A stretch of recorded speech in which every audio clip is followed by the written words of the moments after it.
Trans athletes at risk as LGBTQ plus community loses the debate.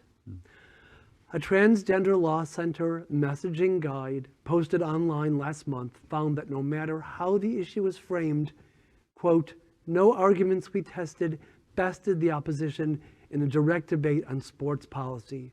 Right now, our opposition wins the debate on trans youth in sports against any and all arguments we have tried for our side, end quote. This comes from a 13-page report titled Transgender Youth and the Freedom to Be Ourselves, Building Our Choir with a Race, Class, Gender Narrative.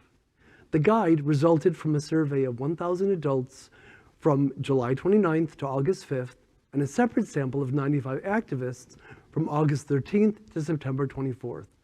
The surveys were conducted by the Transgender Law Center in conjunction with ASO Communications and Lake Research Partners. The report recommends attaching transgender rights to the race, class, and gender narrative to, quote, cultivate resistance to Republican attacks, end quote, specifically state legislation to bar male-born transgender athletes from competing against females and ban some gender reassignment procedures for minors.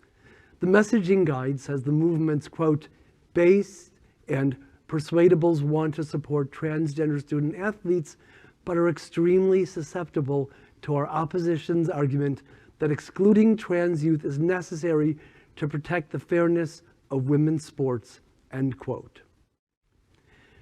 This is heartbreaking. It's heartbreaking. I mean, it's that they win, that the bad guys win. That's just, it's heartbreaking. So I think I'm going to slightly take a different stance here. It is heartbreaking, I'm going to agree with that, but it is a positive step because in order to win an argument, you have to know the other side. You have to know what you're going up against. And they're saying, hey, we know what we're facing, so now we just got to come up with a better argument. We got to come up with something that's going to work. And that, underneath this, is progress. And Tony, your organization, SunServe, does a lot with transgender. Is there any fact or anything that can be pointed to say that male transgender, it can't compete equally with a female? So it's a transgender woman or girl who is on testosterone blockers. When they're using the blockers, their testosterone levels are comparable to cisgender women or girls. Right? So there is no real scientific argument to support any of this. But I agree with Ty, it's progress nonetheless. It pushes us in the right direction. And the importance is to really be prepared to have these arguments in different ways. The Republicans, the conservatives are always going to come after us with these things that are highly doubtable at times. Like this was such a difficult issue to fight in Tallahassee, which is why now in the state of Florida, there's a ban. Right? And everything that the progressives did to try to push forward on the ban was null and void because the resonance of the conservative messaging was so strong. So it is about retooling our messaging and coming back stronger with messaging that we could potentially win with. So I agree with you 100%. Right. Well, I'm glad because I'm right. Again.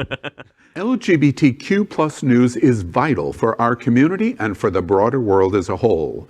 We have enough enemies at Fox News. Tucker, Sean, and Laura are loud.